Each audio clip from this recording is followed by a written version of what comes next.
Downing Street has warned that a revolt by Tory Brexiteers could seriously damage the Prime Minister's attempts to get a revised Brexit deal.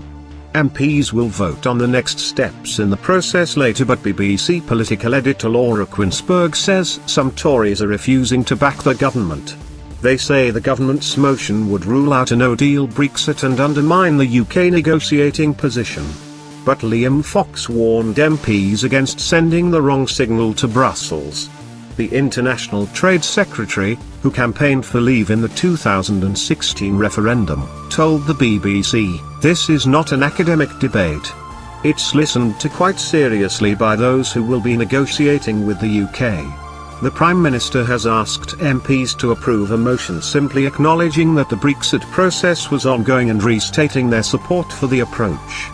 However, some Tory backbenchers are angry that it combines the view backed by a majority of MPs last month that the government should seek an alternative to the backstop, the insurance policy aimed at avoiding a return to border checks between Northern Ireland and the Irish Republic, with a separate move to stop Brexit happening without a formal deal.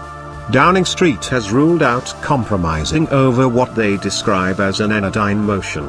It says if parts of the ERG, the influential Brexiteer European Research Group, vote against motion, the government expects to be defeated and argues the AU will conclude that Theresa May cannot command a stable majority and there is no point making further concessions in negotiations.